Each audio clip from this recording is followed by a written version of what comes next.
भगवान शिव के लिंग एवं साकार विग्रह की पूजा के रहस्य तथा महत्व का वर्णन। सूत जी कहते हैं, शौनक, जो श्रवण, कीर्तन और मनन इन तीनों साधनों के अनुष्ठान में समर्थ न हो, वह भगवान शंकर के लिंग एवं मूर्ति की स्थापना करके नित्य उसकी पूजा करे तो संसार सागर से पार हो सकता है। वंचना अथवा छल न करते हुए अपनी शक्ति के अनुसार धनराशि ले जाए और उसे शिवलिंग अथवा शिव मूर्ति की सेवा के लिए अर्पित कर दे। साथ ही निरंतर उस लिंग एवं मूर्ति की पूजा भी करे। उसके लिए भक्ति भाव से मंडप, गोपुर, तीर्थ, मठ एवं क्षेत्र की स्थापना करे तथा उत्सव रचाए। वस्त्र, गंध, पुष्प, धूप, दीप और पुआ और शाक आदि व्यंजनों से युक्त भांति भांति के भक्ष्य भोजन अन्न नैवेद्य के रूप में समर्पित करे। छत्र, ध्वजा, व्यंजन, चामर और अन्य अंगों सहित राजोपचार की भांति सब सामान भगवान शिव के लिंग एवं मूर्ति को चढ़ाए। दक्षिणा, प्रदक्षिणा, नमस्कार तथा यथाशक्ति जप करे। आवाहन से लेकर विसर्जन तक सारा कार्य प्रतिदिन भक्ति भाव से संपन्न करे। इस प्रकार शिवलिंग अथवा शिव मूर्ति में भगवान शंकर की पूजा करने वाला पुरुष श्रवणादि साधनों का अनुष्ठान न करे तो भी भगवान शंकर की प्रसन्नता से सिद्धि प्राप्त कर लेता है।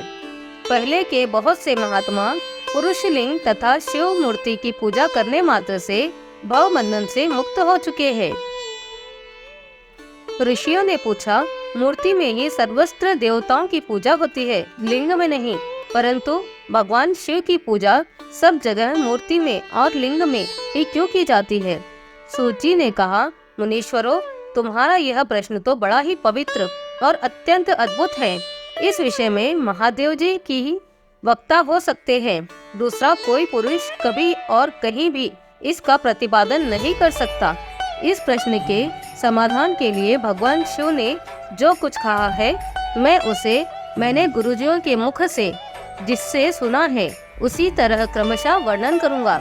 एकमात्र भगवान शिव ही ब्रह्म रूप होने के कारण निराकार कहे गए हैं। रूपवान होने के कारण उन्हें सकल भी कहा गया है, इसीलिए वे सकल और निष्कल दोनों हैं। शिव के निष्कल निराकार होने के कारण ही उनकी पूजा का आधारभूत लिंग भी निराकार ही प्राप्त हुआ है, अर्थात शिवलिंग शिव के निराकार स्वरूप का प्रतीक है। इसी तरह शिव के सकल या साकार होने के कारण उनकी पूजा का आधारभूत विग्रह साकार प्राप्त होता है, अर्थात शिव का साकार विग्रह उनके साकार स्वरूप का प्रतीक होता है।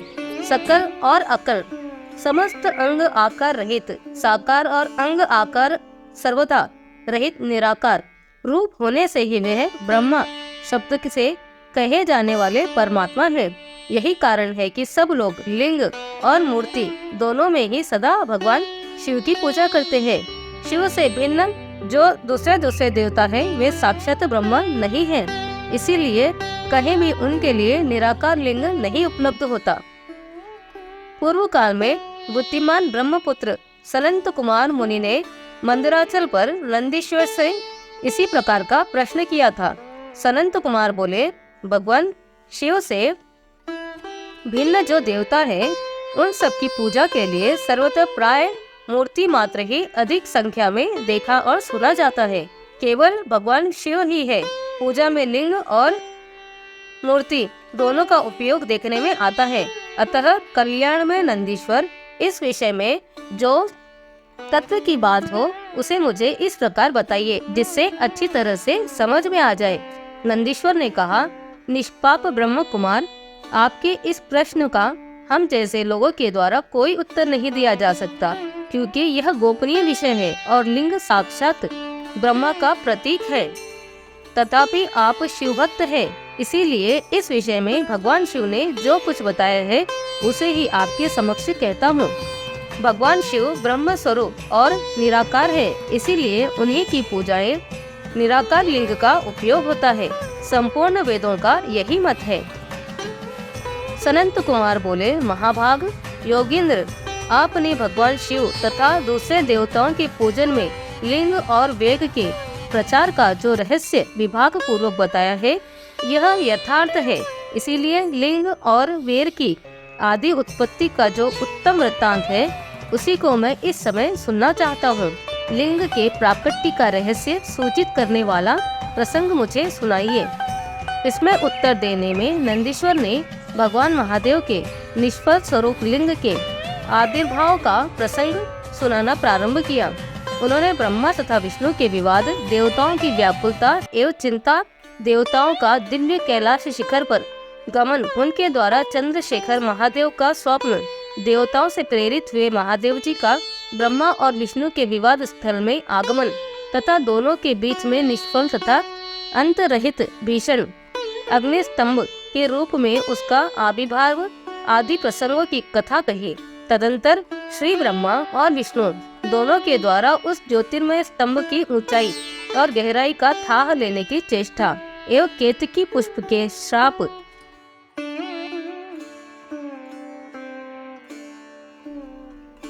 तदंतर श्री ब्रह्मा और विष्णु दोनों के द्वारा उस ज्योतिर्मय स्तंभ की ऊंचाई और गहराई का थाह लेने की चेष्टा एवं केतकी पुष्प के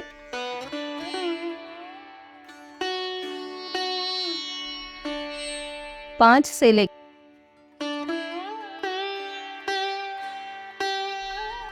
जैसे कि आप लोगों ने अभी तक शिव महापुराण के विंध्येश्वर संहिता के 8 अध्याय समाप्त कर चुके हैं। अब यहाँ से विंध्येश्वर संहिता का 9वां अध्याय शुरू होता है, तो वीडियो पर एंड तक जरूर बने रहिएगा ताकि आप यह ज्ञान प्राप्त कर सको।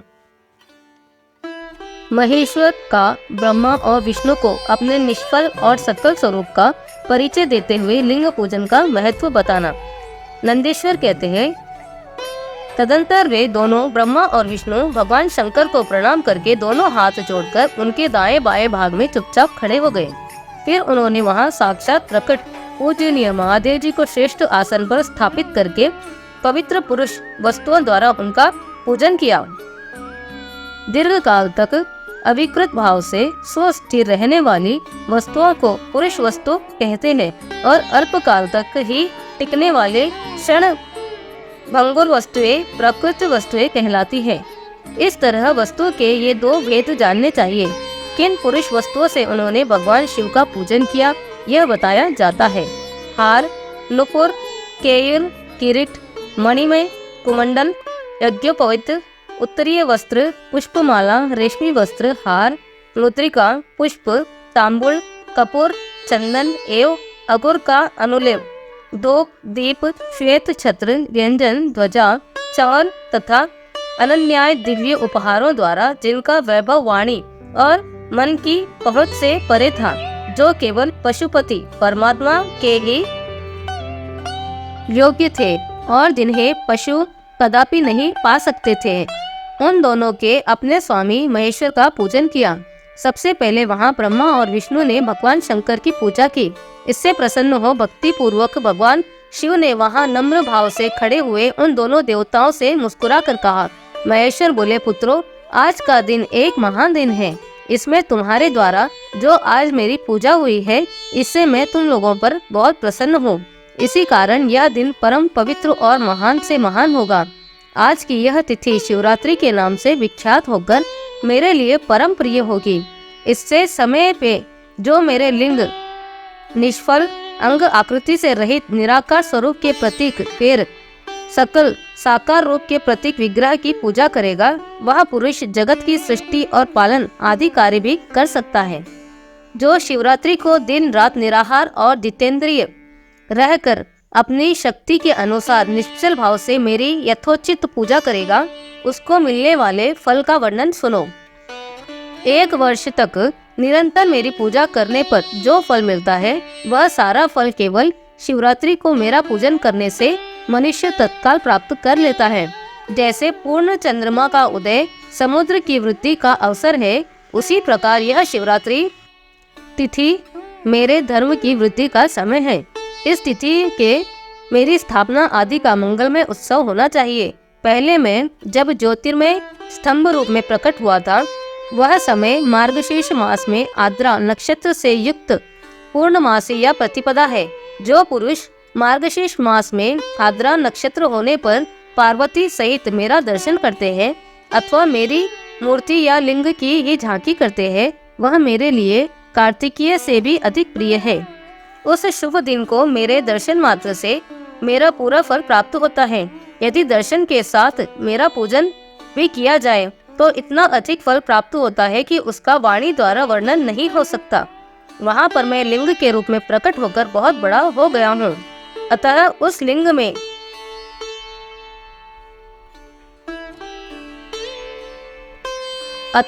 लिंग के कारण यह भूतल लिंग स्थान के नाम से प्रसिद्ध हुआ। जगत में लोग इसका दर्शन और पूजन कर सके, इसके लिए यह अनादि और अनंत ज्योति स्तंभ अथवा ज्योतिर्मय लिंग अत्यंत छोटा हो जाएगा। यह लिंग सब प्रकार के भोग सुलभ कराने वाला तथा भोग और मोक्ष का एकमात्र साधन है। इसका दर्शन, स्पर्श और ध्यान किया जाए तो यह प्राणियों को जन्म और मृत्यु के कष्ट से छुड़ाने वाला है। अग्नि के पहाड़ जैसा जो यह शिवलिंग यहाँ प्रकट हुआ है, इसके कारण यह स्थान अरुणाचल नाम से प्रसिद्ध होगा। यहाँ अनेक प्रकार के बड़े बड़े तीर्थ प्रकट होंगे। इस स्थान में निवास करने या मरने से जीवों को मोक्ष तक प्राप्त हो जाएगा। मेरे दो रूप है, सकल और निष्फल। दूसरे किसी के ऐसे रूप नहीं है। पहले मैं स्तंभ रूप में प्रकट हुआ, फिर अपने साक्षात रूप में। ब्रह्म भाव मेरा निष्फल रूप है और महेश्वर भाव सकल रूप। ये दोनों मेरे ही सिद्ध रूप है। मैं ही परब्रह्म परमात्मा हूँ। कला युक्त और अकल मेरे ही स्वरूप है। ब्रह्म रूप होने के कारण मैं ईश्वर भी हूँ। जीवों पर अनुग्रह आदि करना मेरा कार्य है। ब्रह्मा और केशव मैं सबसे ब्रह्मत्व और जगत की वृत्ति करने वाला होने के कारण ब्रह्म कहलाता हूँ। सर्वत्र समरूप में स्थित और व्यापक होने से ही मैं ही उसका आत्मा हूँ। सर्ग से लेकर अनुग्रह तक आत्मा या ईश्वर से भिन्न जो जगत संबंधी 5 कृत्य है, वे सदा मेरे ही है। मेरे अतिरिक्त दूसरे किसी के नहीं, क्योंकि मैं ही सबका ईश्वर हूँ। पहले मेरी ब्रह्म रूपता का बोध कराने के लिए निष्फल लिंग प्रकट हुआ था। फिर अज्ञात ईश्वर का साक्षात्कार कराने के निमित्त ही मैं साक्षात जगदीश्वर ही सकल रूप में तत्काल प्रकट हो गया। अतः मुझमें जो ईश्वरत्व है उसे ही मेरा सकल रूप जानना चाहिए, तथा जो यह मेरा निष्फल स्तंभ है वह मेरे ब्रह्म स्वरूप का बोध कराने वाला है। यह मेरा ही लिंग है। तुम दोनों प्रतिदिन यहाँ रहकर इसका पूजन करो। यह मेरा ही स्वरूप है और मेरा सामीप्य की प्राप्ति करने वाला है। लिंग और लिंगी में नित्य अभेद होने के कारण मेरे इस लिंग का महान पुरुषों को भी पूजन करना चाहिए। मेरे एक लिंग की स्थापना करने का यह फल बताया गया है कि उपासक को मेरी समानता की प्राप्ति हो जाती है। यदि एक के बाद दूसरे शिवलिंग की भी स्थापना कर दी गई, तब वो उपासक को फल स्वरूप से मेरे साथ एकत्र रूप फल की प्राप्ति होती है। प्रधानता शिवलिंग की स्थापना करनी चाहिए। मूर्ति की स्थापना उसकी अपेक्षा गौण कर्म है। शिवलिंग के अभाव में सब ओर से मुक्ति शिवलिंग के अभाव में सब ओर से मूर्ति युक्त होने पर भी वह स्थान श्रेष्ठ नहीं कहलाता। 9वां अध्याय समाप्त। आप लोग शिव महापुराण विंध्येश्वर संहिता का आगे के अध्याय सुनना चाहते हो तो चैनल पर बने रहिए।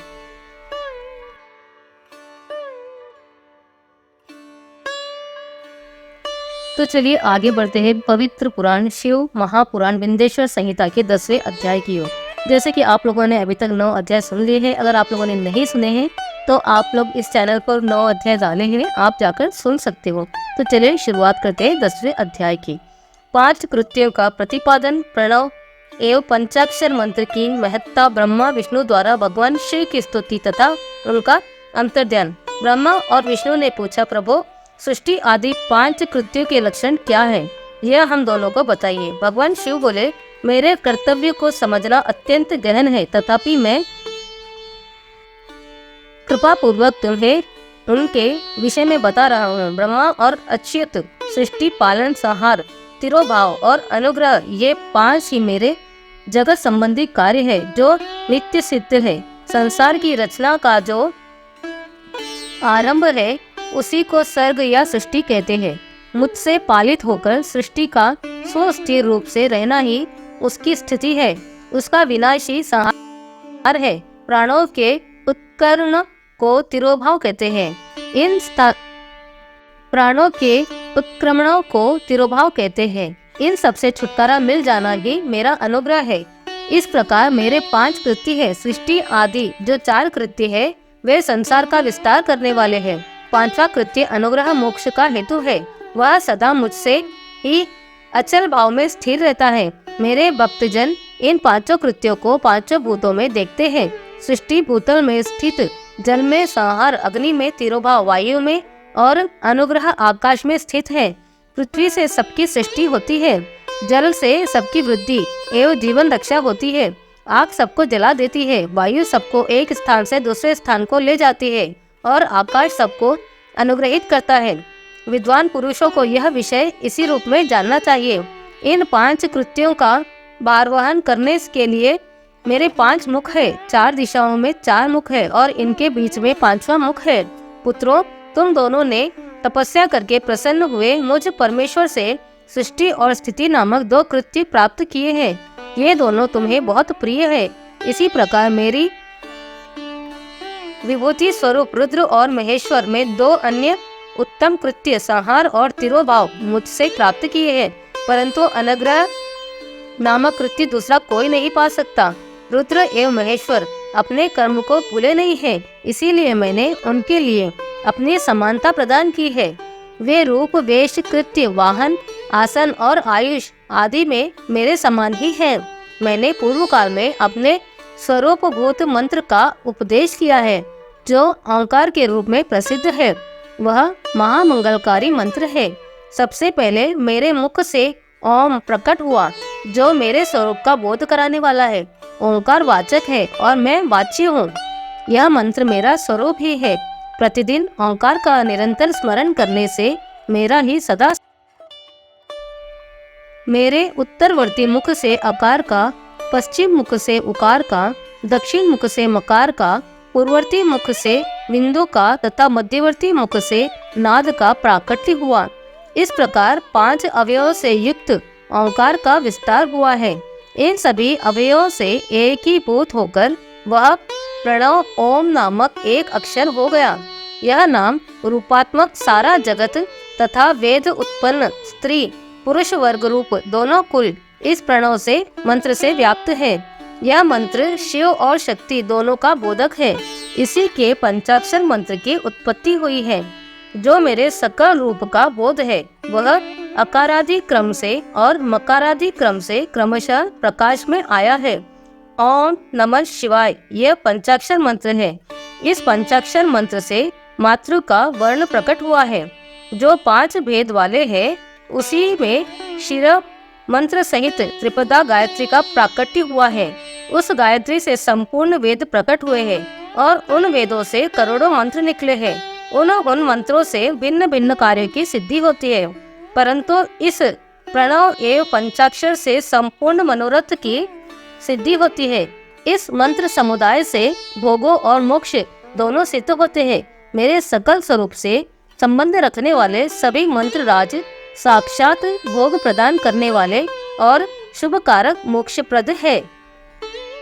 नंदीश्वर कहते हैं, तदंतर जगदम्बा पार्वती के साथ बैठे हुए गुरुवर महादेव जी ने उत्तराभिमुख बैठे हुए ब्रह्मा और विष्णु को पर्दा करने वाले वस्त्र से आच्छादित करके उनके मस्तक पर अपना कर कमल रखकर धीरे धीरे उच्चारण करके उन्हें उत्तम मंत्र का उपदेश किया। मंत्र तंत्र में बताई हुई विधि के पालन पूर्वक 3 बार मंत्र का उच्चारण करके भगवान शिव ने उन दोनों शिष्यों को मंत्र की दीक्षा दी। फिर उन शिष्यों ने गुरु दक्षिणा के रूप में अपने आप को ही समर्पित कर दिया और दोनों हाथ जोड़कर उनके समीप खड़े हो उन देवेश्वर जगत गुरु का स्तवन किया। ब्रह्मा और विष्णु बोले, प्रभु आप निष्फल रूप हैं, आपको नमस्कार है।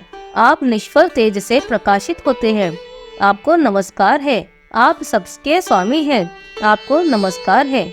आप सर्वात्मा को नमस्कार है, अथवा सकल स्वरूप आप महेश्वर को नमस्कार है। आप प्रणव के वाच्यार्थ है। आप प्रणव लिंग वाले हैं। आपको नमस्कार है। सृष्टि पालन संहार तिरोभाव और अनुग्रह करने वाले आपको नमस्कार है। आपके 5 मुख है। आप परमेश्वर को नमस्कार है। पंच ब्रह्म स्वरूप 5 कृत्य वाले आपको नमस्कार है। आप सबकी आत्मा है, ब्रह्मा है। आपके गुण और शक्तियाँ अनंत है। आपको नमस्कार है। आपके सकल और निष्फल 2 रूप है। आप सद्गुरु एवं शंभु है। आपको नमस्कार है।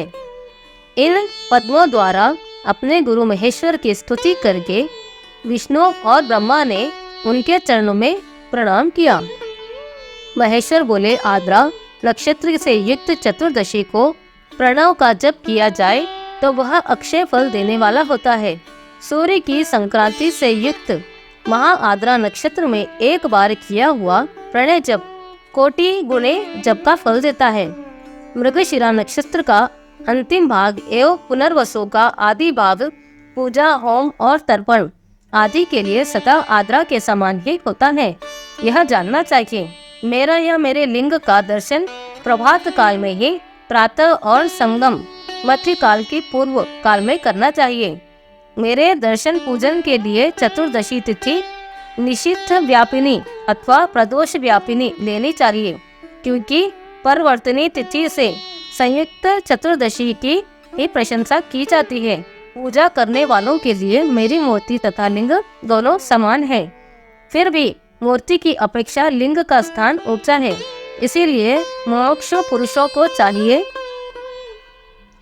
कि वे मूर्ति से भी श्रेष्ठ समझकर लिंग का पूजन करें।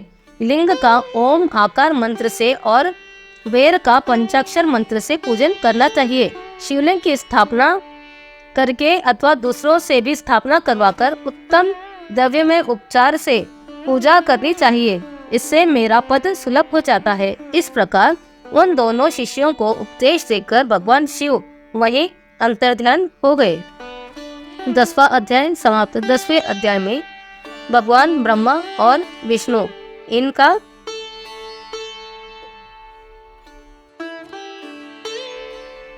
पवित्र शिव महापुराण विंध्येश्वर संहिता का 11वां अध्याय। शिवलिंग की स्थापना, उसके लक्षण और पूजन की विधि का वर्णन तथा शिवपद की प्राप्ति करने वाले सत्कर्मों का विवेचन। तो चलिए शुरुआत करते हैं 11वें अध्याय की। ऋषियों ने पूछा, सूत जी, शिवलिंग की स्थापना कैसे करनी चाहिए? उसका लक्षण क्या है तथा उसकी पूजा कैसे करनी चाहिए? किस देश काल में करनी चाहिए और किस द्रव्य के द्वारा उसका निर्माण करना चाहिए? सूत जी ने कहा, महेश्वरों, मैं तुम लोगों के लिए यह विषय का वर्णन करता हूँ। ध्यान देकर सुनो और समझो। अनुकूल एवं शुभ समय में किसी पवित्र तीर्थों में, नदी आदि के तट पर अपनी रुचि के अनुसार ऐसी जगह शिवलिंग की स्थापना करनी चाहिए जहाँ नित्य पूजन हो सके। पार्थिव द्रव्य से, जलमय द्रव्य से अथवा तेजस द्रव्य से अथवा तेजस पदार्थ से अपनी रुचि के अनुसार कल्पोक्त लक्षणों से युक्त शिवलिंग का निर्माण करके उसकी पूजा करने के लिए उपासक को उस पूजन का पूरा फल प्राप्त होता है। संपूर्ण शुभ लक्षणों से युक्त शिवलिंग की यदि पूजा की जाए तो वह तत्काल पूजा का फल देने वाला होता है। यदि चल प्रतिष्ठा करनी हो तो इसके लिए छोटा सा शिवलिंग अथवा विग्रह श्रेष्ठ माना जाता है, और यदि अचल प्रतिष्ठा करनी हो तो स्थूल शिवलिंग अथवा विग्रह अच्छा माना गया है। उत्तम लक्षणों से युक्त शिवलिंग की पीठ सहित स्थापना करनी चाहिए। शिवलिंग का पीठ मंडलाकार, गोल, चौकोर, त्रिकोण अथवा खाट के पाए की भांति ऊपर नीचे मोटा और बीच से पतला होना चाहिए। ऐसा लिंग पीठ महान फल देने वाला होता है। पहले मिट्टी से, प्रस्तर आदि से अथवा लोहे आदि से शिवलिंग का निर्माण करना चाहिए। जिस द्रव्य से शिवलिंग का निर्माण हो उसी से उसका पीठ भी बनाना चाहिए। यही स्थावर अचल प्रतिष्ठा वाले शिवलिंग की विशेष बात है। चल प्रतिष्ठा वाले शिवलिंग में भी लिंग और पीठ का ही एक उत्पादन होना चाहिए, किंतु बाण लिंग के लिए यह नियम नहीं है। लिंग की लंबाई निर्माणकर्ता की स्थापना करने वाले यजमान के 12 उंगली के बराबर होनी चाहिए। ऐसे ही शिवलिंग को उत्तम कहा गया है। इससे कम लंबाई हो तो फल में कमी आ जाती है, अधिक हो तो कोई दोष की बात नहीं है। चरलिंग में भी वैसा ही नियम है। उसकी लंबाई कम से कम कर्ता के 1 उंगली के बराबर होनी चाहिए। उससे छोटा लिंग होने पर अल्प फल मिलता है, किंतु उससे अधिक होना दोष की बात नहीं है। यजमान को चाहिए कि वह पहले शिल्प शास्त्र के अनुसार एक विमान या देवालय बनाए जो देवगणों की मूर्ति से अलंकृत हो। उसका गर्भगृह बहुत ही सुंदर, सुदृढ़ और दर्पण के समान स्वच्छ हो। उसे 9 प्रकार के रत्नों से विभूषित किया गया है। उसमें पूर्व और पश्चिम दिशा में 2 मुख्य द्वार हो जहाँ शिवलिंग की स्थापना करनी चाहिए। उस स्थान के गर्त के नियम लाल, वैदुर्य, श्याम, मरकत, मोती,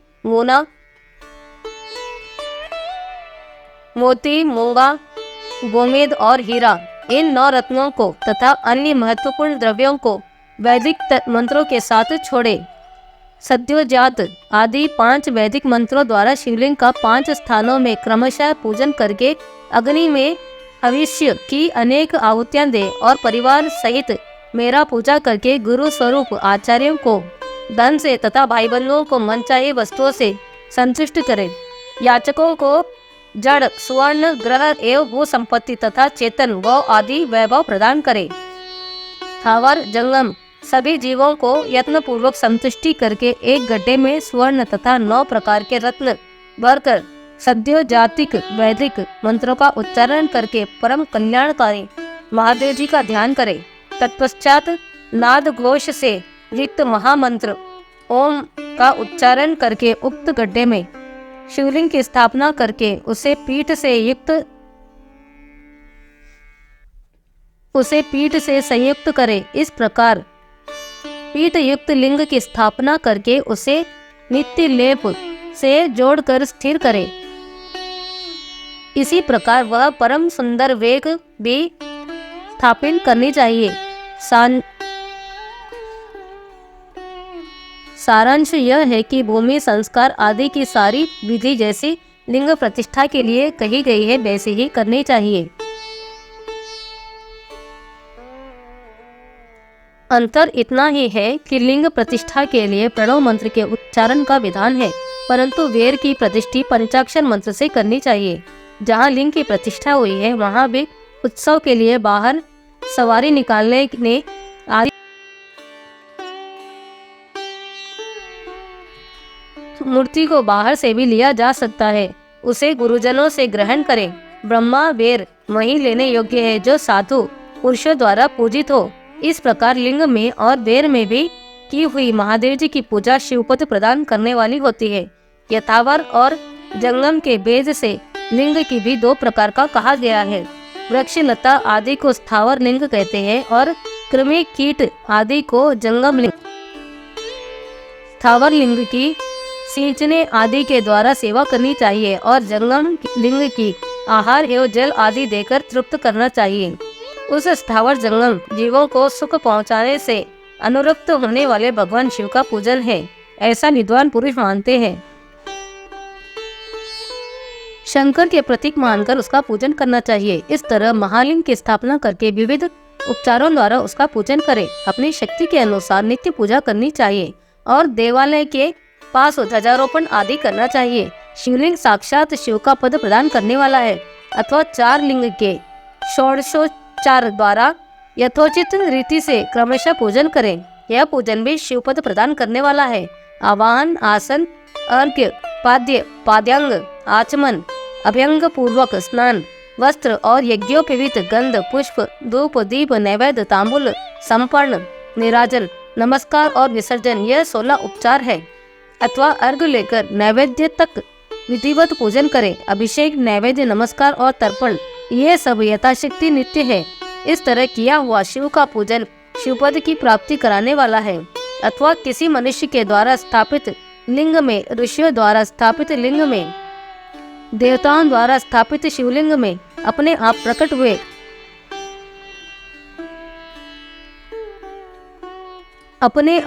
हुए स्वयंभू लिंग में यदि आप द्वारा नूतन स्थापित और शिवलिंग में भी उपचार संपन्न पूर्वक जैसे जैसे पूजन करने में या पूजन की सामग्री देने से भी मनुष्य ऊपर से जो कुछ कहा गया है वह सारा फल की प्राप्ति कर लेता है।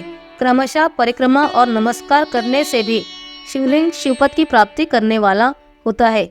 यदि नियम पूर्वक शिवलिंग का दर्शन मात्र कर लिया जाए तो वह भी कल्याणप्रद होता है। मिट्टी, आटा, गाय के गोबर, फूल, कनेर, पुष्प, फल, गुड़, माखन, भस्म अथवा अन्न से भी अपनी रुचि के अनुसार शिवलिंग बनाकर तदंतर उसका पूजन करे तथा प्रतिदिन 10,000 प्रणव मंत्र का जप करे अथवा दोनों संध्याओं को समय 1-1 सहस्त्र प्रणव का जप किया जाए। यह क्रम भी शिवपद की प्राप्ति कराने वाला है, ऐसा जानना चाहिए। जप फल में मकारांत प्रणव का उच्चारण मन की शुद्धि करने वाला होता है। समाधि में मानसिक जप का विधान है तथा अन्य सब समय भी उपांशु जप ही करना चाहिए। नाद और बिंदु से युक्त ओंकार के उच्चारण को विद्वान पुरुष समान प्रणव कहते हैं। यदि प्रतिदिन आदर पूर्वक 10,000 पंचाक्षर मंत्र का जप किया जाए अथवा दोनों संध्याओं के समय 1-1 सहस्त्र का ही जप किया जाए तो उसे शिवपद की प्राप्ति करने वाला समझना चाहिए। ब्राह्मणों के लिए यदि आप में प्रणव से युक्त पंचाक्षर मंत्र अच्छा बताया गया है, कलश से किया हुआ स्नान, मंत्र की दीक्षा, मातृकाओं का न्याय,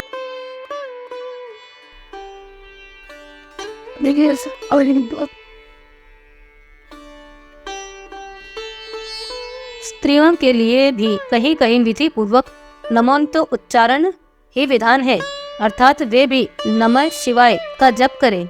कोई कोई ऋषि ब्राह्मण की स्त्रियों के लिए नमः पूर्वक शिवाय के जप की अनुमति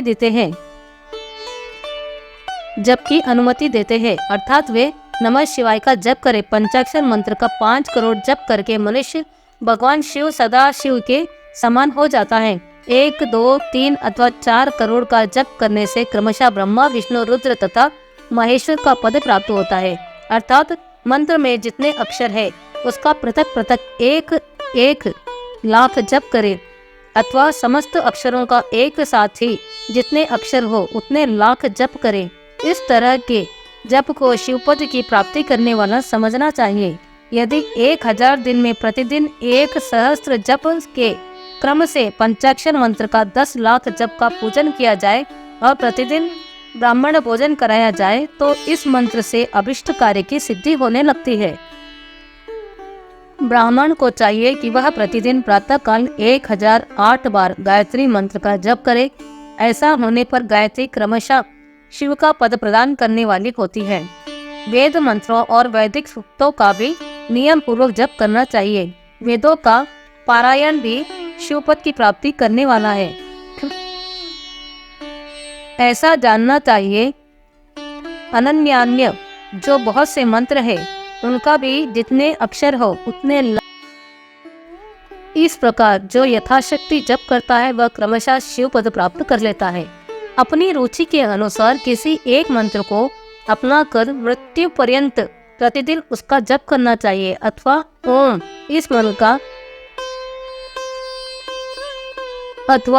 इस मंत्र का प्रतिदिन 1 सहस्त्र जप करना चाहिए।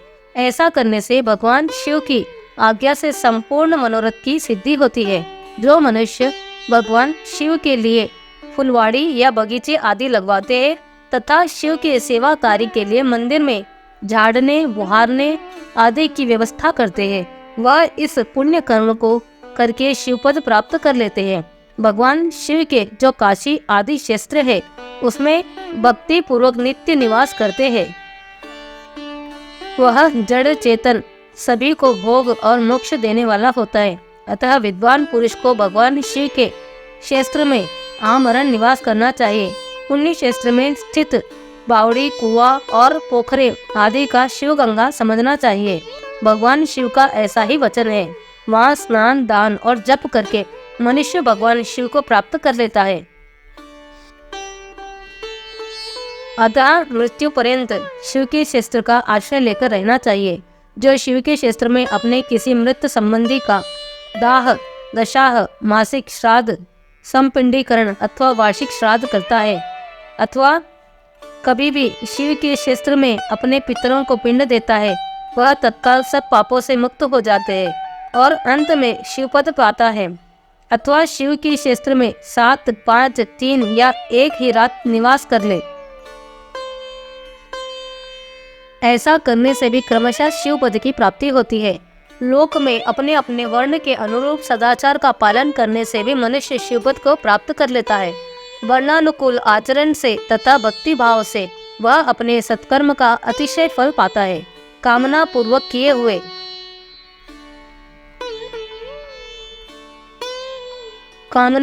किए हुए अपने कर्म के अभीष्ट फल को शीघ्र ही पा लेता है। निष्काम भाव से किया हुआ सारा कर्म साक्षात शिवपद की प्राप्ति करने वाला है। दिन के 3 भाग होते हैं, प्रातः, मध्यांतर और सायंतर। इन तीनों में क्रमशः एक एक प्रकार के कर्म का संपादन किया जाता है। प्रातःकाल को शास्त्र विहित नित्य कर्म के अनुष्ठान का समय जानना चाहिए। मध्यकाल सकाल कर्म के लिए उपयोगी है और सायकाल शांति कर्म के उपयुक्त है, ऐसा जानना चाहिए। इसी प्रकार रात्रि में भी एक समय का विभाजन किया गया है। रात्रि के 4 प्रहर में से जो बीच के 2 प्रहर हैं, उन्हें निथिश काल कहा गया है। विशेषता उसी समय में हुई भगवान शिव की पूजा अभिष्ट फल देने वाली होती है। ऐसा जानकर कर्म करने वाला मनुष्य यथोक्त फल का भागी होता है। विशेषता कलयुग में अपने अपने अधिकार के अनुसार ऊपर कहे गए किसी भी कर्म के द्वारा शिव आराधना करने वाला पुरुष यदि सदाचारी है और पाप से डरता है तो उन कर्मों का पूरा फल उसे अवश्य प्राप्त होता है। ऋषियों ने कहा है, सूत जी, पुण्य क्षेत्र कौन कौन से हैं जिनका आश्रय लेकर सभी स्त्री पुरुष शिवपद प्राप्त कर लेते हैं, यह हमें संक्षेप में बताइए। अगर आप भी इन सब के बारे में आगे जानना चाहते हो तो चैनल पर बने रहिए। 11वां अध्याय समाप्त। शिव महापुराण विदेश्वर संहिता अध्याय 12 मोक्षदायक पुण्य क्षेत्रों का वर्णन। काल विशेष में विभिन्न नदियों के जल में स्नान के उत्तम फल का निर्देश तथा तीर्थों में पाप से बचे रहने की चेतावनी। सूत जी बोले, विद्वान एवं बुद्धिमान महर्षियों, मोक्षदायक शिव क्षेत्रों का वर्णन सुनो। तत्पश्चात मैं लोक रक्षा के लिए शिव संबंधी आगमों का वर्णन करूंगा। पर्वत, वन और काकनों सहित इस पृथ्वी का विस्तार 50 करोड़ योजन है। भगवान शिव की आज्ञा से पृथ्वी संपूर्ण जगत को धारण करके स्थित है। भगवान शिव ने भूतल पर विभिन्न स्थानों में वहाँ के निवासियों को कृपा पूर्वक मोक्ष देने के लिए शिव क्षेत्र का निर्माण किया है। कुछ क्षेत्र ऐसे हैं जिन्हें देवताओं तथा ऋषियों ने अपना वास स्थान बनाकर अनुग्रहित, इसीलिए उनमें तीर्थत्व प्रकट हो गया है तथा अन्य बहुत से तीर्थ क्षेत्र ऐसे हैं जो लोगों की रक्षा के लिए स्वयं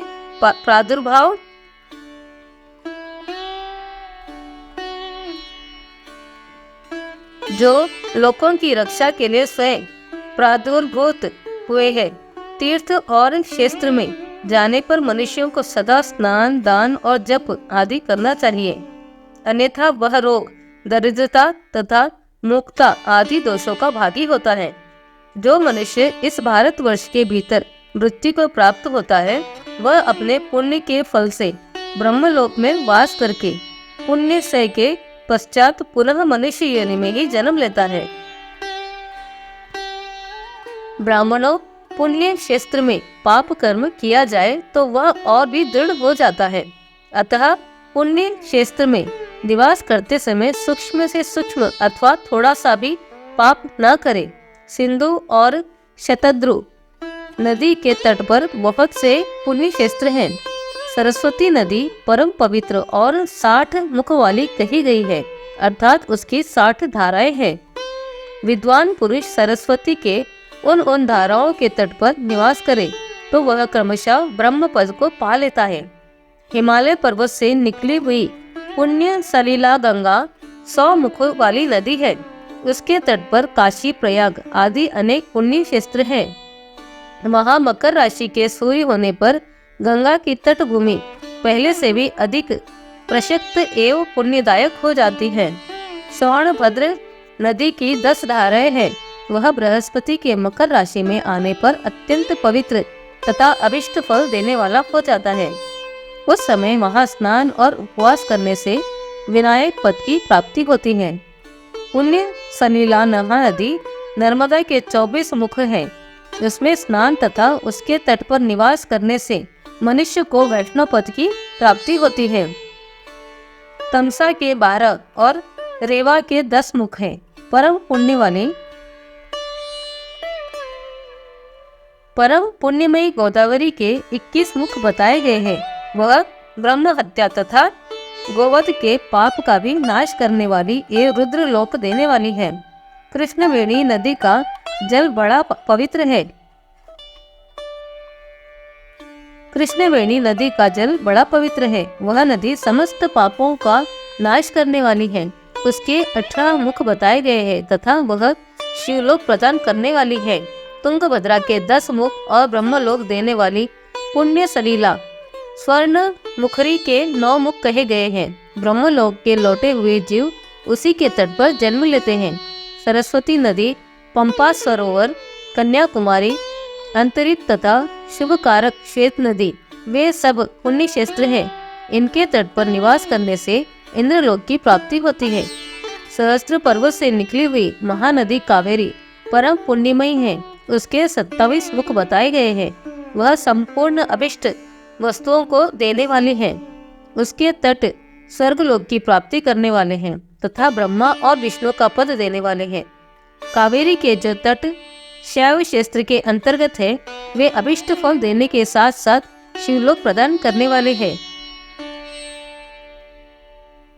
नैमिषारण्य तथा बद्रिकाश्रम में सूर्य और बृहस्पति के मेष राशि में आने पर यदि स्नान करें तो उस समय वहां किए हुए स्नान, पूजन आदि को ब्रह्मलोक की प्राप्ति कराने वाला जानना चाहिए। सिंह और कर्क राशि में सूर्य की संक्रांति होने पर सिंधु नदी में किया हुआ स्नान तथा केदार तीर्थ के जल का पान एवं स्नान ज्ञानदायक माना गया है। जब बृहस्पति सिंह राशि में स्थित हो उस समय सिंह की संक्रांति से युक्त भाद्रपद मास में यदि गोदावरी के जल में स्नान किया जाए तो वह शिवलोक की प्राप्ति करने वाला होता है। ऐसा पूर्व काल में स्वयं भगवान शिव ने कहा था। जब सूर्य और बृहस्पति कन्या राशि में स्थित हो तब यमुना और सोनभद्र में स्नान करें। वह स्नान धर्मराज तथा गणेशी के लोक में महान भोग प्रदान करने वाला होता है। यह महर्षियों की मान्यता है।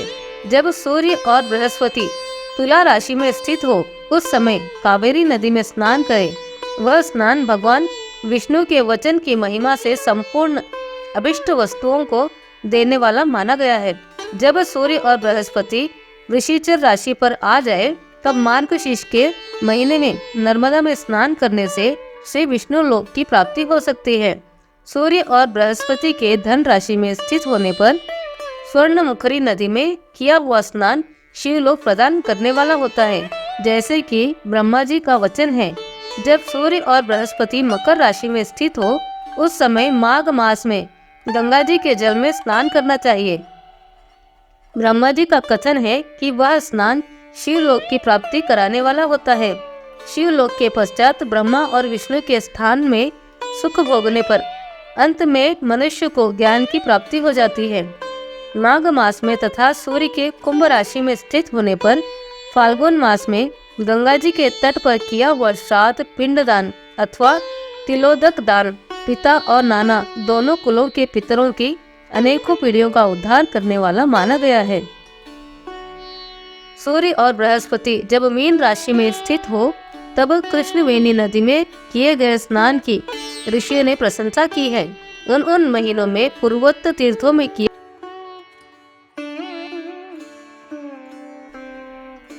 विद्वान पुरुष गंगा अथवा कावेरी नदी का आश्रय लेकर तीर्थवास करे। ऐसा करने से तत्काल किए हुए पाप का निश्चय ही नाश हो जाता है। रुद्र लोक प्रदान करने वाले बहुत से शस्त्र है। ताम्रपणि और वेग गति, ये दोनों नदियां ब्रह्मलोक की प्राप्ति रूप फल देने वाली है। इन दोनों के तट पर कितने ही स्वर्गदायक क्षेत्र हैं। इन दोनों के माध्यम में बहुत से पुण्यप्रद क्षेत्र है। वहाँ निवास करने वाला विद्वान पुरुष वैसा फल का भागी होता है। सदाचार, उत्तम वृत्ति तथा सद्भावना के साथ मन में दया भाव रखने वाला पुरुष को तीर्थ में निवास करना चाहिए, अन्यथा उसका फल नहीं मिलता। पुण्य क्षेत्र में किया हुआ थोड़ा सा पुण्य भी अनेक प्रकार से वृद्धि को प्राप्त होता है तथा वहाँ किया हुआ छोटा सा पाप भी महान हो जाता है। यदि पुण्य क्षेत्र में रहकर ही जीवन बिताने का निश्चय हो तो उस पुण्य संकल्प से उसका पहले का सारा पाप तत्काल नष्ट हो जाएगा, क्योंकि पुण्य को ऐश्वर्यदायक कहा गया है। ब्राह्मणों, तीर्थवास जनित पुण्य कायिका, वाचिक और मानसिक सारे पापों का नाश कर देते हैं। तीर्थ में किया हुआ मानसिक पाप वज्रलेप हो जाता है, वह कई कल्पों तक पीछा नहीं छोड़ता। वैसा पाप केवल ध्यान से ही नष्ट होता है, अन्यथा नहीं। वाचिक पाप जप से तथा कायिक पाप शरीर को सुखाने जैसे कठोर तप से नष्ट होता है। अतः सुख चाहने वाले पुरुष को देवताओं की पूजा करते और ब्राह्मणों को दान देते हुए पाप से बचकर ही तीर्थ में निवास करना चाहिए। इति 12वां अध्याय समाप्त।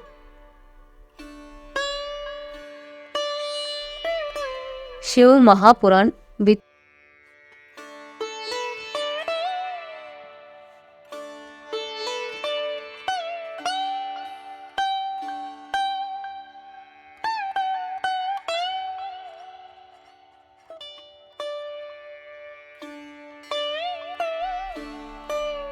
स्वर्ग प्रदान करने वाले धर्म में आचार तथा नरक का कष्ट देने वाले अधर्म में आचारों का वर्णन कीजिए।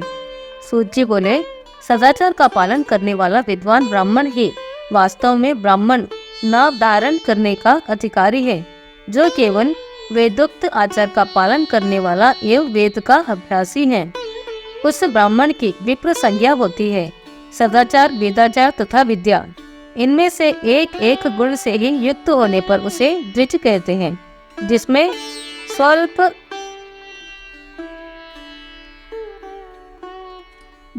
स्वल्प मात्रा में ही आचार का पालन देखा जाता है, जिसमें वेदाध्ययन भी बहुत कम किया है, तथा जो राजा का सेवक, पुरोहित, मंत्री आदि है, उसे क्षत्रिय ब्राह्मण कहते हैं। जो ब्राह्मण कृषि तथा वाणिज्य कर्म करने वाला है और कुछ ब्राह्मणोचित आचार का भी पालन करता है, वह वैश्य ब्राह्मण है। तथा जो स्वयं ही खेत जोतता है, उसे शूद्र ब्राह्मण कहा जाता है।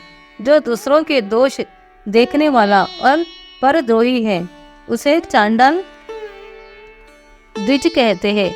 इसी तरह क्षत्रिय में भी जो पृथ्वी का पालन करता है, वह राजा है। दूसरे लोग राजस्वहीन क्षत्रिय माने जाते हैं। वैश्य में जो भी धान्य और आदि वस्तुओं का क्रय विक्रय करता है, वह वैश्य कहलाता है। दूसरों को वणिक कहते हैं। जो ब्राह्मण, क्षत्रिय और वैश्यों की सेवा में लगा रहता है, वह वास्तव में शूद्र कहलाता है। जो शूद्र हल जोतने का काम करता है, उसे वृषल समझना चाहिए। सेवा, शिल्प और कर्षण से भिन्न वृत्ति का आश्रय लेने वाले शूद्र दस्यु कहलाते हैं। इन सभी वर्णों के मनुष्यों को चाहिए कि वे ब्रह्म मुहूर्त में उठकर पूर्वाभिमुख होकर सबसे पहले देवताओं का, फिर धर्म का, अर्थ का, उसकी प्राप्ति के लिए उठाए जाने वाले कलेशों का तथा आय और व्यय का भी चिंतन करें। रात के पिछले प्रहर को उषकाल जानना चाहिए। उस अंतिम प्रहर का जो आधा या मध्य है, उसे संधि कहते हैं। उस संधि काल में उठकर द्विज को मलमूत्र आदि का त्याग करना चाहिए। घर से दूर जाकर बाहर से अपने शरीर को ढके रखकर दिन में उत्तराभिमुख बैठकर मलमूत्र का त्याग करें। यदि उत्तराभिमुख बैठने में भी कोई रुकावट हो तो दूसरी दिशा की ओर मुख कर बैठे। जल, अग्नि, ब्राह्मण आदि तथा देवताओं का सामान बचाकर बैठे। मल त्याग करके उठने पर फिर उस मल को न देखे, तदंतर जलाशय से बाहर निकाले हुए जल से ही गुदा की शुद्धि करें, अथवा देवताओं, पितरों तथा ऋषियों के तीर्थों में उतरे बिना ही प्राप्त हुए जल से शुद्धि करनी चाहिए। गुदा में 7, 5 या 3 बार मिट्टी लगाकर उसे धोकर शुद्ध करें। लिंग में कंकड़ों के फल के बराबर मिट्टी लेकर लगाए और उसे धो दे, परंतु गुदा में लगाने के लिए एक परस्पर मिट्टी की आवश्यकता होती है। लिंग और गुदा की शुद्धि के पश्चात उठकर अन्यत्र जाए और हाथ पैरों की शुद्धि कर 8 बार कुल्ला करे। जिस किसी वृक्ष के पत्ते से अथवा उसके पतले काष्ठ से जल के बाहर दत्वन करना चाहिए, उस समय तर्जनी उंगली उपयोग न करे। यह दंत शुद्धिका का विधान बताया गया है। तदंतर जल संबंधी देवताओं को नमस्कार कर मंत्र पाठ करते हुए जलाशय में स्नान करें। यदि कंठ तक या कमर तक पानी में खड़े होने की शक्ति न हो तो घुटने तक जल में खड़ा हो अपने ऊपर जल छिड़ककर मंत्रोच्चारण पूर्वक स्नान कार्य संपन्न करें। विद्वान पुरुष को चाहिए कि वह तीर्थ जल से देवता आदि का स्नान तर्पण भी करें। इसके बाद धौत वस्त्र लेकर 5 कच्छ करके उसे धारण करे, साथ ही कोई उत्तरीय भी धारण कर ले, क्योंकि संध्या वंदन आदि सभी कर्मों से उसकी आवश्यकता होती है। नदी आदि तीर्थों में स्नान करने पर स्नान संबंधी उतारे हुए वस्त्र को वहां न धोए। स्नान के पश्चात विद्वान पुरुष भीगे हुए उस वस्त्र को बावड़ी में कुएं के पास अथवा घर नदी में से जाए तथा वहां पत्थर पर, लकड़ी आदि पर, जल में या स्थल में अच्छी तरह धोकर उस वस्त्र को निचोड़े। जो वस्त्र को निचोड़ने से जो जल गिरता है वह एक श्रेणी में पितरों की तृप्ति के लिए होता है। इसके बाद जाबाली उपनिषदक में बताए गए अग्नि रीति मंत्र से भस्म लेकर उसके द्वारा त्रिपुंड लगाए। इस विधि का पालन न किया जाए, इसके पूर्व ही यदि जल में भस्म गिर जाए तो गिराने वाला नरक में जाता है इत्यादि मंत्र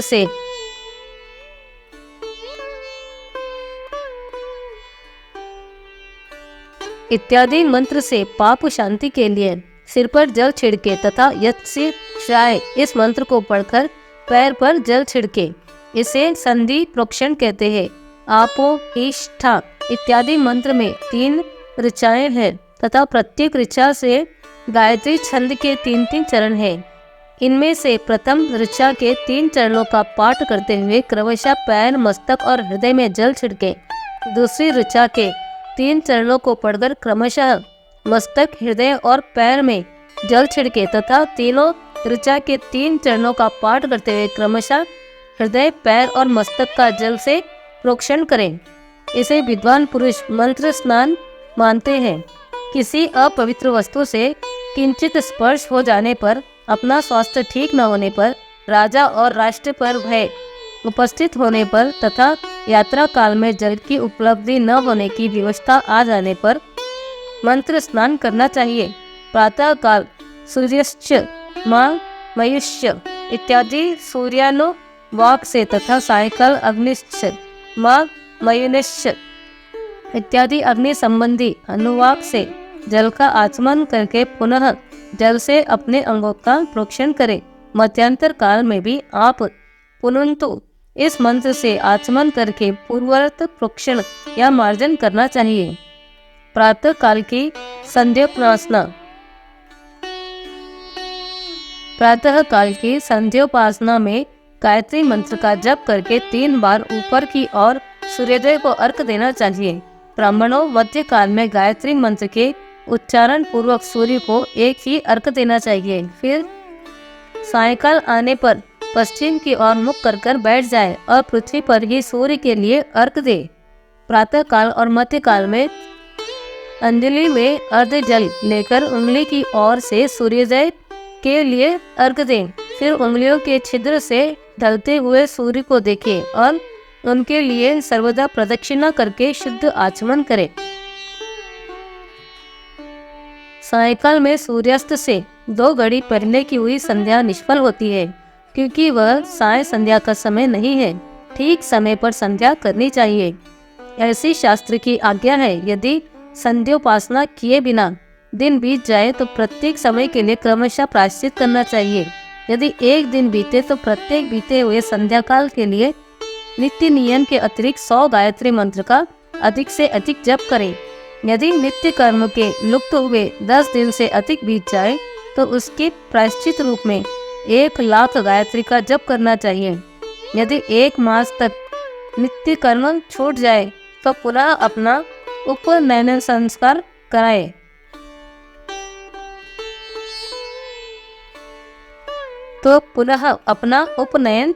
कराएं। अर्थ सिद्धि के लिए ईश, गौरी, कार्तिकेय, विष्णु, ब्रह्मा, चंद्रमा और यम का तथा ऐसे ही अन्य देवताओं का भी शुद्ध जल से तर्पण करें। फिर तर्पण कर्म को ब्राह्मण पर्ण करके शुद्ध आचमन करें।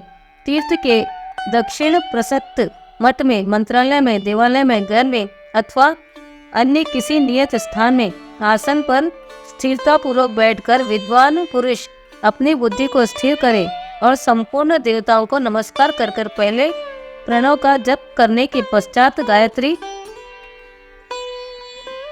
मंत्र की आवृत्ति करे।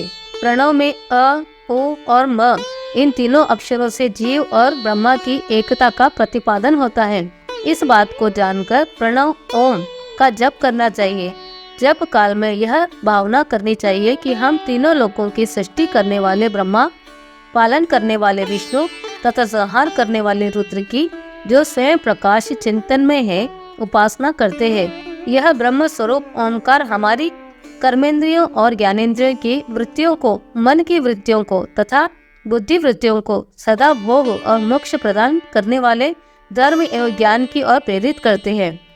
प्रणव के इस अर्थ का बुद्धि के द्वारा चिंतन करता हुआ जो इसका जप करता है वह निश्चय ही ब्रह्मा को प्राप्त कर लेता है।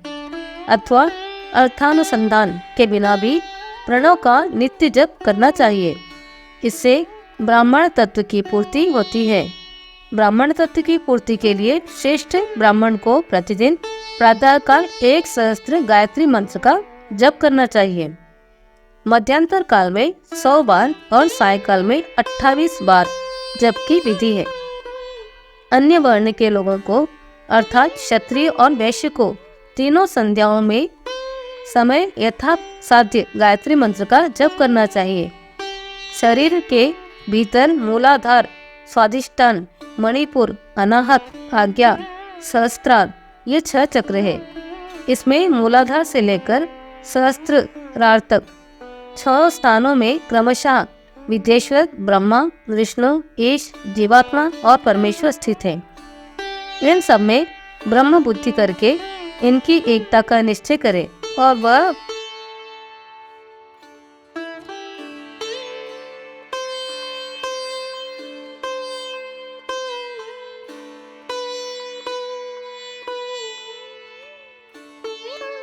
प्रकृति के विकारभूत महातत्व से लेकर पंचभूत पर्यंत तत्वों से बना हुआ जो शरीर है, ऐसे सहस्त्रों शरीरों का एक एक अजपा गायत्री के जप से एक एक के क्रम से अतिक्रमण करके जीव को धीरे धीरे परमात्मा से संयुक्त करे। यह जप का तत्व बताया गया है। 100 अथवा 28 मंत्रों के जप से उतने ही शरीर को अतिक्रमण होता है। इस प्रकार जो मंत्रों का जप है, इसी को आदि क्रम से वास्तविक जप जानना चाहिए। सहस्त्र बार किया हुआ जप ब्रह्मलोक प्रदान करने वाला होता है, ऐसा जानना चाहिए। 100 बार किया हुआ जप इंद्र पद की प्राप्ति कराने वाला माना जाना चाहिए। ब्रह्म इंद्र पद की प्राप्ति कराने वाला माना गया है। ब्राह्मणेतर पुरुष आत्मरक्षा के लिए जो स्वल्प मात्र में जप करता है, वह ब्राह्मण के कुल में जन्म लेता है। प्रतिदिन सूर्योपस्थान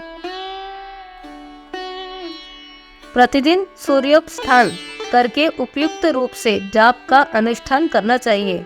12 लाख गायत्री का जप करने वाला पुरुष पूर्ण रूप से ब्राह्मण कहा गया है। जिस ब्राह्मण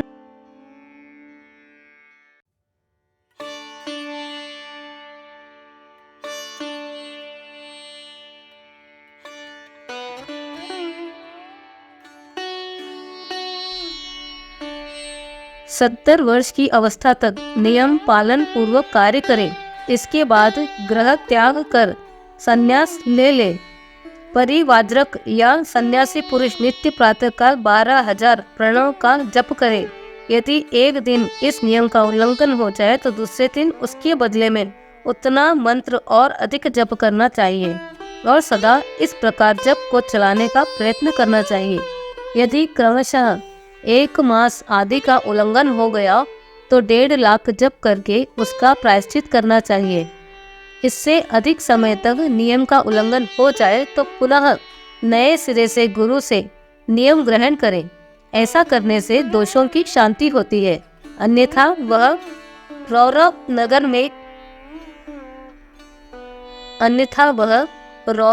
नरक में जाता है। जो सकाम भावना से युक्त गृहस्थ ब्राह्मण है उसी को धर्म तथा अर्थ के लिए यत्न करना चाहिए। मुमुक्षु ब्राह्मण को सदा ज्ञान का भी अभ्यास करना चाहिए। धर्म से अर्थ की प्राप्ति होती है, अर्थ से भोग सुलभ होता है, फिर उस भोग से वैराग्य की संभावना होती है। धर्म पूर्वक उपार्जित धन से जो भोग प्राप्त होता है उससे एक दिन अवश्य वैराग्य का उदय होता है। धर्म के विपरीत अधर्म से उपार्जित हुए धन के द्वारा जो भोग प्राप्त होता है उससे भोगों के प्रति आसक्ति उत्पन्न होती है।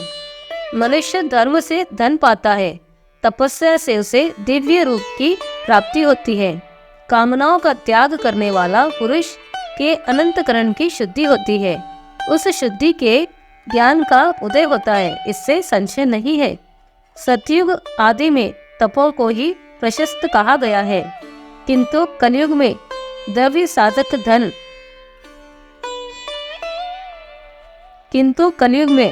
साधक धर्म अच्छा माना गया है।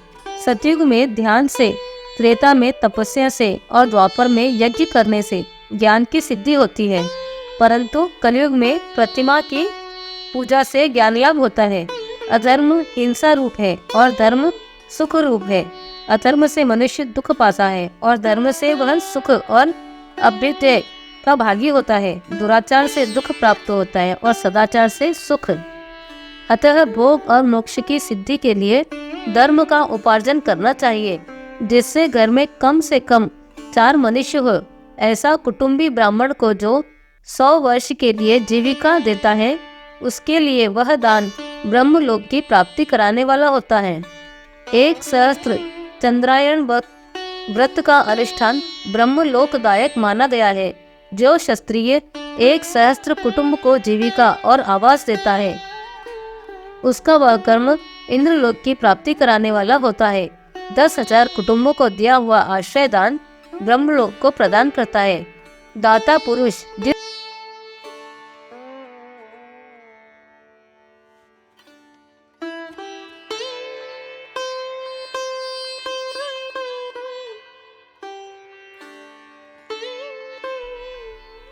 यह बात वेद वेत्ता पुरुष अच्छी तरह जानते हैं।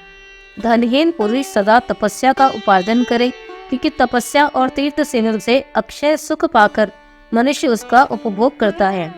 अब मैं न्यायता धन के उपार्जन की विधि बताता हूँ। ब्राह्मण को चाहिए कि वह सदा सावधान रहकर विशुद्ध प्रतिग्रहण तथा याचन आदि से धन का अर्जन करे। वह इसके लिए कहीं दीनता न दिखाए और न अत्यंत कलेशदायक कर्म ही करे। क्षत्रिय बाहुबल से धन का उपार्जन करे और वैश्य कृषि एवं गौरक्षा से। न्यायोपार्जित धन का दान करने से दाता को ज्ञान की सिद्धि प्राप्त होती है। ज्ञान सिद्धि द्वारा सब पुरुषों को गुरु कृपा मोक्ष सिद्धि सुलभ होती है। मोक्ष से स्वरूप की सिद्धि प्राप्त होती है, जिससे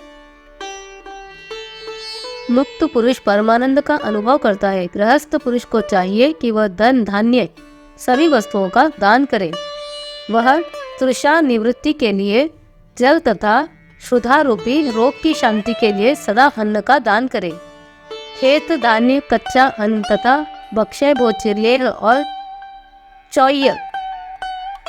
चौष्य ये 4 प्रकार के सिद्ध अन्न दान करने चाहिए, जिससे अन्न को खाकर मनुष्य जब तक कथा श्रवण आदि सधर्म का पालन करता है उतने समय तक उसके लिए हुए पुण्य फल का आधा भाग दाता को मिल जाता है।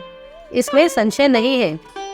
दान देने वाला पुरुष दान में प्राप्त की हुई वस्तुओं का दान तथा तपस्या करके अपने प्रतिग्रह जनित पाप की शुद्धि कर ले, अन्यथा उसे रौरव नरक में गिरना पड़ता है। अपने धन के 3 भाग करें, एक भाग धर्म के लिए, दूसरा भाग वृद्धि के लिए, तीसरा भाग अपने उपभोग के लिए। नित्य, नैमित्तिक और काम्य ये तीनों प्रकार के कर्म धर्मार्थ रखे हुए धन से करे। साधक को चाहिए कि वह वृद्धि के लिए रखे हुए धन से ऐसा व्यापार करे जिससे उस धन की वृद्धि हो तथा उपभोग के लिए रक्षित धन से हितकारक परिमित एवं पवित्र भोग भोगे। खेती से पैदा किए हुए धन का 10वां अंश दान कर दें, इससे पाप की शुद्धि होती है। शेष धन से धर्म, वृद्धि एवं उपभोग करे, अन्यथा वह रौरव नरक में पड़ता है अथवा उसकी बुद्धि पाप पूर्ण हो जाती है या खेती ही चौपट हो जाती है। वृद्धि के लिए किए गए व्यापारों में प्राप्त हुआ धन का 6वां भाग दान कर देने योग्य है। बुद्धिमान पुरुष अवश्य उसका दान कर दे। विद्वान को चाहिए कि वह दूसरों के दोषों का बखान न करे। ब्राह्मणों दोषवश दूसरों के सुने या देखे हुए छिद्रों को भी प्रकट न करे। विद्वान पुरुष ऐसी बात न कहे जो समस्त प्राणियों के हृदय में रोष पैदा करने वाली हो। ऐश्वर्य की सिद्धि के लिए दोनों संध्याओं के समय अग्निहोत्र कर्म अवश्य करे। जो दोनों समय अग्निहोत्र करने में असमर्थ हो वह एक ही समय सूर्य और अग्नि को विधि पूर्वक दी हुई आहुति से संतुष्ट करे।